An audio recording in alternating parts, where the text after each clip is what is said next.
Compartilhar com vocês um texto no livro de Atos dos Apóstolos. Atos dos Apóstolos, capítulo 10, versículo 33.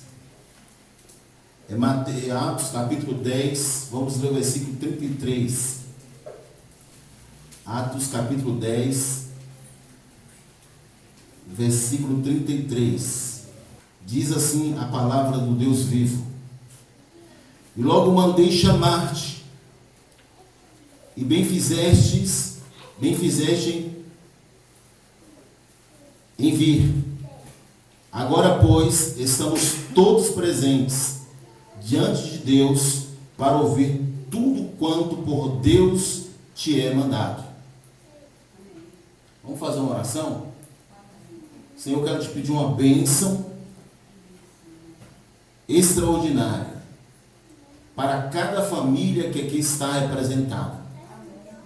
Por cada pessoa que ora comigo nesta hora, que o Senhor venha alcançá-las com teu grande poder e misericórdia.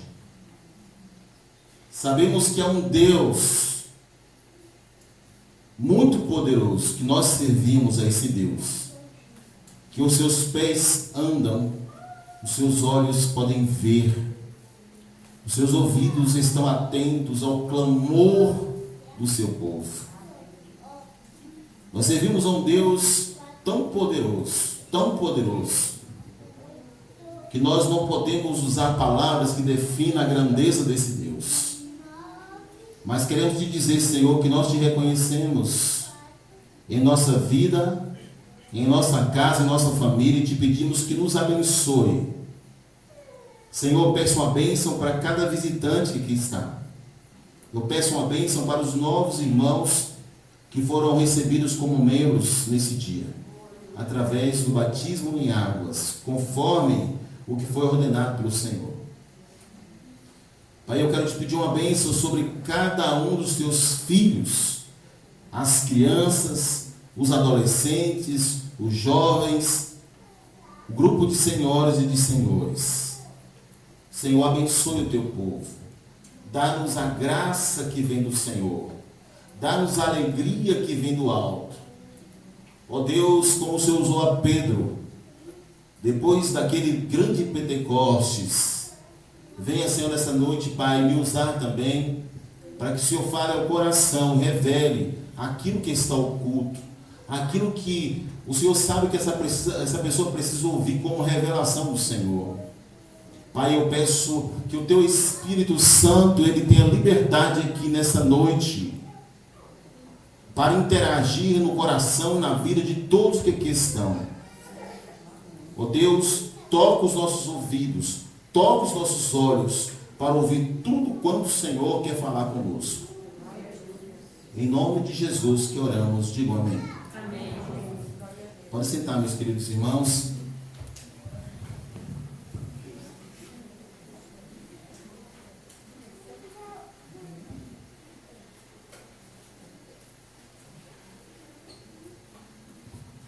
Existem algumas palavras que elas são coerentes para aqueles que querem receber a promessa da vida eterna. A primeira palavra é você crer em Jesus. Você tem que crer em Jesus. Sem crer em Jesus é impossível que alguém seja salvo, porque Jesus é tanto a promessa que foi dada no Éden, quanto o maior e o melhor presente, o maior e o melhor presente que Deus ofereceu com amor para a humanidade. E quando cremos em Jesus, não é aquela fé de dizer assim: eu sei que Ele existe, eu sei que Ele esteve aqui na terra, eu sei que Ele veio e morreu na cruz, mas é a fé onde você deixa o Evangelho entrar dentro de você, a palavra, de tal modo que ela transforme o seu pensamento, o seu coração, na direção de provocar dentro de você uma metanoia. Deixa eu explicar. É uma mudança tão radical que a Bíblia chama de arrependimento. Você se arrepende de ser pecador. Você diz para você mesmo: eu não quero mais viver na sombra e no poder do pecado. Eu quero experimentar viver uma vida para Deus. Isso é arrependimento. Quem crê em Jesus, conforme a Escritura, ele é tocado por esse sentimento profundo de mudança de vida. A outra coisa que ocorre como consequência positiva desse acontecimento no interior é a confissão. Nós, crentes em Cristo Jesus, passamos a confessar publicamente que cremos agora em Jesus, não como apenas o histórico Jesus, para alguns o Marte, o iluminado, não, muito mais do que isso, o Jesus que ressuscitou, que morreu não por fatalidade, mas por um propósito maior, foi o seu sacrifício. Então, quando correspondemos a essa expectativa bíblica,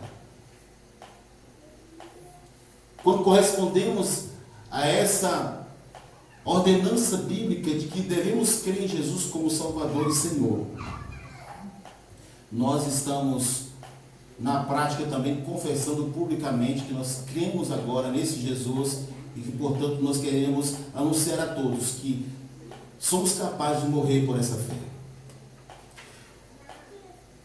A outra palavra que ocorreu aqui hoje: aqueles que creram, aqueles que se arrependeram e aqueles que professaram publicamente a sua fé foram batizados, conforme o próprio Jesus foi batizado. Jesus não colocaram algumas gotas na cabeça de Jesus, o aspergiram. João Batista, o profeta, mergulhou Jesus sistematicamente sobre as águas do Jordão, e Jesus foi batizado não porque ele precisava batizar, mas para deixar o exemplo de que todos os que creem nele deveriam também se batizar. Depois do batismo, nós estamos convocados e responsabilizados ao compromisso que nós assumimos quando cremos, de viver uma vida separada para o serviço de Deus e de modo fiel. Não é apenas frequentar um templo, não é apenas dizer eu pertenço a determinada religião ou denominação. Eu pertenço a Jesus e eu quero prestar o meu serviço a Jesus. Isso aconteceu com Pedro. Pedro viveu a vida para ele mesmo durante muito tempo. Era um pescador, tinha o seu barco, os seus instrumentos de pesca, vivia para sustentar a sua família. O que tinha de errado nisso? Nada. Mas espiritualmente faltava algo para a vida de Pedro. Pedro precisava trabalhar para Jesus, seja conciliando o seu trabalho. No caso de Pedro, foi muito mais do que conciliar trabalho, foi deixar o trabalho para o ministério servir ao Senhor. Mas quando Deus chama alguém, Deus o convoca de onde ele está, para servi-lo e servi-lo com fidelidade. Vimos em Pedro essa transformação, vimos também no apóstolo Paulo essa transformação, em Tiago, André, em Levi, que deixou a sua vida de coletor de impostos para servir ao Senhor, em Bartolomeu, em todos os apóstolos e em todos aqueles que serviram ao Senhor, a exemplo de João Marcos, de Joana, de Maria Madalena, da outra Maria, irmã do servo de Deus, Lázaro, que Jesus fez um milagre extraordinário na vida de Lázaro, porque quando o homem está em Cristo, ele pode esperar milagre. Você crê que quando você está em Cristo, você pode receber milagre? Diga amém. Amém. Porque até a morte para o crente não está resumido à sepultura. Deus tem um propósito muito maior na nossa vida. Deus quis ressuscitar Lázaro. E se Lázaro tivesse ficado no túmulo, estaria para sempre gozando das bem-aventuranças que o Senhor já havia conquistado para ele. Mas o fato é que Deus tem um propósito, onde Deus vai propor para a nossa vida ainda existencial aqui na terra, coisas sobrenaturais que só Ele pode fazer. Mas a respeito do texto que nós lemos, há uma história marcante que envolve a conversão, que envolve a transformação, que envolve o chamado de Deus, que envolve a recepção ao chamado de Deus por parte de um homem chamado Cornélio. Cornélio percebeu para a sua vida que ele estava em pobreza espiritual. Há um momento na vida do homem que ele precisa perceber qual é o seu estado espiritual. E Cornélio percebeu que, apesar de tantas coisas importantes que ele possuía, ele não possuía a coisa mais importante para a sua vida. Por isso ele se considerou pobre, muito pobre. E aqui ele não estava tratando a questão de bens material, porque era Cornélio um homem responsável e que ocupava a posição de autoridade. Era Cornélio, sem dúvida, um homem que tinha significativas somas de bens materiais. No entanto, apesar dessas somas materiais que ele tinha, ele não permitiu que essas coisas materiais fossem uma interposição entre ele e Deus, que fosse um impedimento entre ele e Deus. Porque quantas pessoas hoje não se achegam ao Senhor? Primeiro, porque não reconhecem sua pobreza. Segundo, porque, achando que estão ricos, colocam diante deles um impedimento na relação que eles podem ter com o Senhor. Muitas vezes, pela sua religiosidade descontornada da palavra de Deus, muitas vezes, por causa de um casamento que impede o processo da aproximação de Deus, muitas vezes, por causa de amizades, de ambientes, de momentos, de luxúrias, por causa de bebedices, por causa de farras, por causa de tantas coisas materiais e insignificativas em relação à verdadeira vida. Porque coloque uma coisa na sua mente, no seu coração: a vida é efêmera, ela é passageira, e coloque para você mesmo a necessidade, como foi o pensamento de Cornélio, de ter uma aproximação de Deus. Porque apesar de tudo que Cornélio possuía, ele se viu pobre diante do Senhor. Sem dúvida, Cornélio era um homem muito ocupado pelo cargo que exercia. Mas ele viu a necessidade de fazer um lugar para Deus em sua vida. Eu acredito que tem pessoas aqui, nesse culto, que estão me ouvindo, que estão nesse momento percebendo que precisam levantar um lugar para Deus na sua vida. Deus está muito longe de você e você sabe. E você precisa entender que a atitude de querer Deus perto de você precisa ser sua. Você precisa propor para a sua vida a presença de Deus e tratar a sua vida como um altar para Deus. Ainda que o templo físico, que nós estamos aqui dentro, ele representa um lugar separado e sagrado. O verdadeiro altar que Deus habita não está nas paredes, ou na ornamentação, ou nos móveis, ou nas estruturas dos templos. O verdadeiro altar é o seu coração, que ele tem que estar disposto a ser receptor do Senhor Jesus, da sua palavra, separando e consagrando esse altar que é o seu coração para o Senhor Jesus. Em Mateus capítulo 6, versículo 33, a Bíblia diz: mas buscai primeiro o reino de Deus, a sua justiça, e as demais coisas vos serão acrescentadas. Ache tempo para Deus, faça como Cornélio. E digo mais, não compreenda que pobreza espiritual é a mesma coisa que humildade, porque lemos em Mateus 5,3 que bem-aventurados são os humildes de espírito. Mas humildade de espírito não está falando de pobreza espiritual. Humildade de espírito está falando de você ser quebrantado o suficiente para não permitir que qualquer coisa interponha entre você e Deus. É você render-se ao Senhor. é você render-se ao Evangelho, é você render-se à palavra poderosa de Jesus e se tornar o seu coração humilde, a sua vida humilde perante o Senhor. Amém? Cornélio respeitou muito o Evangelho de Deus. Eu acho assim extraordinário quando a gente consegue não conjecturar, mas perceber na história de Cornélio o quanto que ele respeitou o Evangelho. O texto diz assim, a respeito de Pedro, Cornélio diz: e logo mandei chamar-te, porque Cornélio ouviu falar do Evangelho, e ele queria que Pedro viesse até ele para tornar explícito o Evangelho que ele, Cornélio, tinha ouvido falar. Então ele manda chamar a Pedro, porque Cornélio percebeu a urgência da sua própria situação, que era de distanciamento, e ele queria ter certeza de que, por meio do Evangelho, ele poderia ficar perto do Senhor Deus. E por isso ele mandou chamar a Pedro.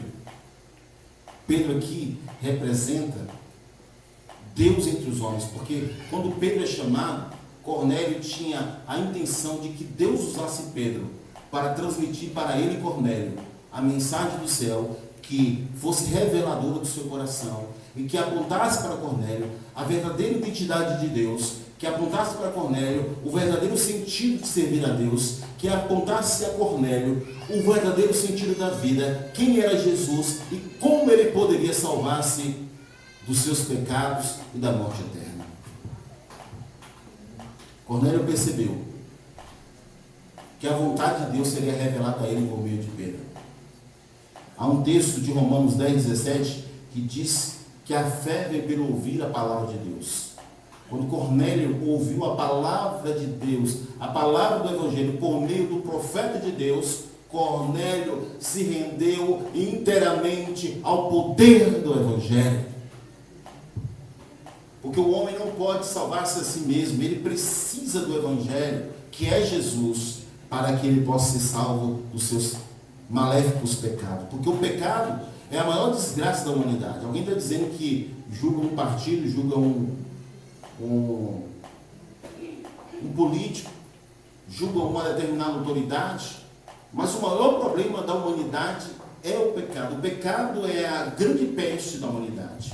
Sem dúvida que ele expõe, através dos corações, sejam elas sejam essas pessoas quaisquer que sejam, expõe a sua maldade, expõe a sua malignidade. Mas o pecado é um grande mal, precisa ser varrido da humanidade, e Jesus Cristo tem poder de tirar do seu coração o pecado. Então Cornélio, ao ouvir Pedro, ele reconheceu a presença de Deus. Irmãos, quando nós escutamos a expressão de Cornélio, olha, Cornélio diz assim no texto: agora, pois, estamos todos aqui, ele diz, reunidos na presença de Deus. Pedro chegou, começou a pregar o Evangelho e Cornélio reconhece que Deus estava ali. A atitude de Cornélio faz oposição a muitas pessoas que têm fugido, que têm se escondido da presença do Senhor. Jonas, no capítulo 1 do próprio livro de Jonas, ele quis fugir da presença do Senhor. Quantas pessoas, apesar de virem aos templos, ouvirem a palavra, eles continuam querendo fugir de Deus, da sua palavra, do seu Evangelho, porque não estão dispostos a render-se ao Senhor e por isso não querem fazer a vontade do Senhor. Mas Cornélio, diferente de muitas pessoas que assim pensam, ele estava disposto a reconhecer não só a presença de Deus, mas a estar na presença de Deus. Eu digo a você, a presença de Deus não dói. Quando você mergulhar na presença de Deus, você não quer sair nunca mais. Às vezes quando eu estou orando, irmãos, e que eu mergulho na presença de Deus, eu não quero levantar daqui. Quantas vezes eu digo ao Senhor, não sai daqui, não sai. Eu não quero sair daqui. Porque uma coisa é o homem na sua natureza, uma coisa é o homem na presença de Deus, é algo que a gente não tem como explicar para ninguém, a não ser que a pessoa queira receber isso também. Cornélio sentiu que Deus estava na sua casa. casa através de Pedro. E por isso ele não queria que aquela presença saísse da sua casa.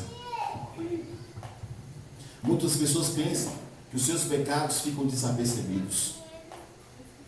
Mas a Bíblia diz que Deus conhece o coração de todos os homens. Lemos em Atos, capítulo 1, versículo 24, que o Senhor conhece o coração de todos os homens.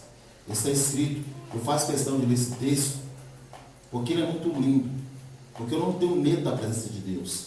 Então diz assim a palavra do Senhor, e orando disseram, tu, Senhor, conhecedor dos corações de todos, mostra qual desses dois tens escolhido. O texto é uma revelação de que Deus conhece e sonda o coração de todos os homens. Deus conhece seu coração, amém? Deus conhece o nosso coração. Que maravilha, que coisa extraordinária.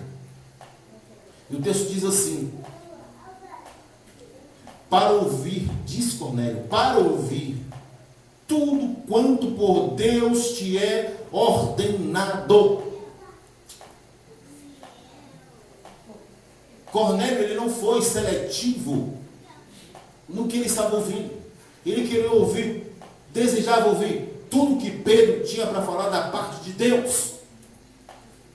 Quando eu pego o milagre que Deus pode fazer, as pessoas estão dizendo assim, amém, pastor. Quando eu digo assim, irmãos, precisamos nos converter, meia dúzia de gente diz amém. Sabe por quê? Porque as pessoas fazem hoje seleção do que elas querem de Deus. Tem muita gente que quer as bênçãos de Deus, mas não querem o próprio Deus. Nós temos que ser sinceros, porque o meu conhecimento de Deus não é só um conhecimento técnico, porque conheço a Escritura. É um conhecimento experimental. Deus não habita na insinceridade. Deus vê o nosso coração. E é preciso que nós não sejamos seletivos em relação à sua vontade. Porque ela é perfeita, diz a Bíblia, e é agradável. E é a vontade dele para a sua vida que ele deseja realizar nessa noite, neste lugar. Cornélio, ao ouvir Pedro e aquilo que Deus havia ordenado, ele foi favorável ao plano da salvação. E a Bíblia diz que Cornélio creu. Cornélio tinha convidado seus amigos. Eu não sei porque as pessoas são tão egoístas assim. Elas sabem que só Jesus salva, mas elas não convidam os seus amigos. Elas têm vergonha de dizer às pessoas que Jesus é Salvador, o único Salvador. Vê a pessoa vivendo a vida para si mesmo e não se preocupa com o destino dessa pessoa. Cornélio não. Ele não só estava preocupado com a sua própria salvação, mas ele se preocupou com os seus amigos e parentes e os convidou para aquela reunião. E eles creram no Evangelho. A Bíblia diz que creu tanto que o mesmo Espírito que foi derramado no dia de Pentecostes, onde estavam os 500 e mais os apóstolos, foi derramado na casa de Cornélio. O Espírito de Deus foi derramado, porque o Espírito de Deus não habita num coração que não crê. Mas naquele lugar, o Senhor viu corações que estavam crendo, e porque creram, receberam a salvação, receberam o Espírito Santo de Deus. O Espírito de Deus está aqui, para ser derramado no coração de cada um de nós, para ser abundante em nossas vidas. A respeito desse episódio, eu quero ler aqui, em Atos 10, versículo 47 e 48, diz assim: respondeu então Pedro: pode alguém porventura recusar a água, para que não sejam batizados estes, que também receberam, como nós, o Espírito Santo? E mandou que fossem batizados em nome do Senhor. Então rogaram que ficassem com ele por alguns dias. Ficassem com eles por alguns dias. Então a coisa ficou boa naquela casa. O poder de Deus caiu. Houve salvação. Houve derramado do Espírito Santo. Houve batismo nas águas. Porque uma pessoa que diz que crê em Jesus, ele deve abrir o coração para obedecer tudo que o Senhor manda, inclusive o batismo em águas. Então, quando cremos no Evangelho, conforme Marcos 16, 16, depois de crermos, devemos ser batizados. arrependermos, confessarmos a fé, batizarmos em nome do Pai, do Filho e do Espírito Santo e vivermos uma vida de serviço fiel a Deus. Essa é a vontade de Deus para você. Amém? Quero que você fique de pé, por favor. Todos fiquem de pé. Irmãos, as crianças são uma bênção. Às vezes a criancinha, ela resmunga um pouco, é normal para a idade da criança.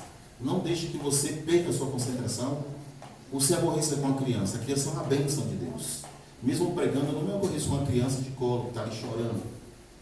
Não, a mãe e o pai podem trazer a criança para cá, você é uma bênção, tá? Eu queria, nesse momento, fazer uma oração de salvação, uma oração para Deus abençoar você, sua casa, sua família. Nós aqui queremos ver o seu lar fortalecido. Nós queremos ver o seu casamento melhor do que está. Nós queremos ver os seus filhos abençoados. Nós queremos ver você feliz. Porque, irmãos, ser feliz é ter Jesus. Ser feliz é ter Jesus.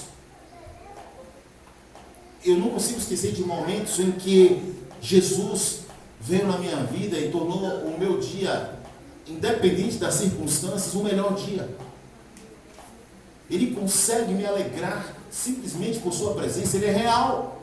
E eu quero que você tenha Ele na sua vida como eu tenho. Eu quero que você o sinta como eu sinto.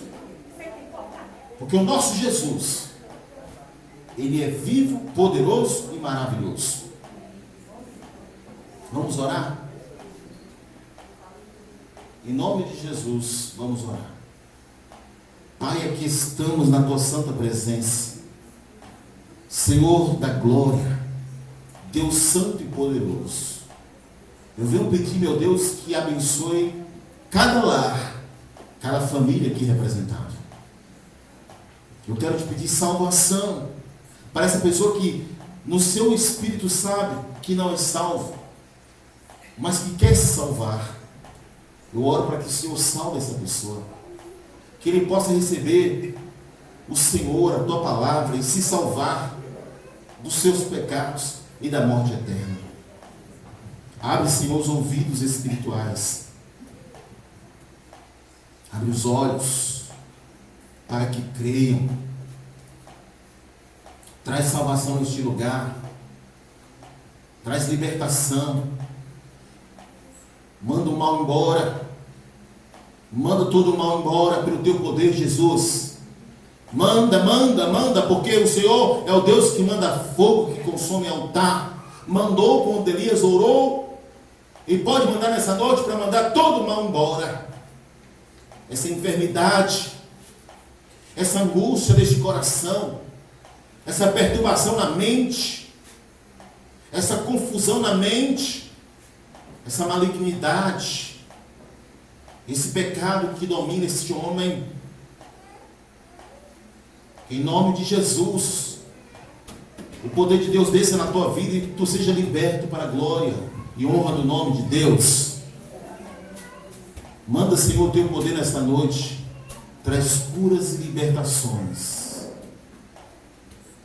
Traz curas e libertações. Traz salvação. Traz, Senhor, o Teu poder sobre cada vida que aqui está. Que haja arrependimento profundo para te servir. Para que este homem, esta mulher, deixe de ser pecador. Abandone sua vida de pecado. Deus, o Senhor tem um céu. O Senhor tem algo muito maior do que o homem pode experimentar nessa terra. Mas tem muita gente suja no pecado. E eu peço libertação, salvação, salvação dos céus, transformação. Espírito de Deus, aleluia. Vem com Teu grande poder, que salva, que transforma, que liberta, que traz dons aos homens, que restaura, que cura, que levanta o homem do pó e da cinza e o toma para a Tua grande e poderosa presença. Nós queremos dar o melhor de nós.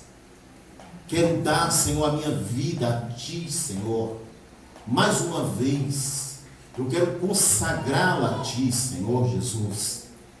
E se alguém aqui que também deseja entregar a vida para Ti, que essa oração o Senhor possa ouvir nesta hora, que essa pessoa possa dizer a Ti a mesma oração que estou fazendo, e eu sei que a obra, o trabalho que ele não pode fazer, a transformação que ele não pode fazer, a libertação que ele não pode ter, o Senhor fará acontecer na sua vida.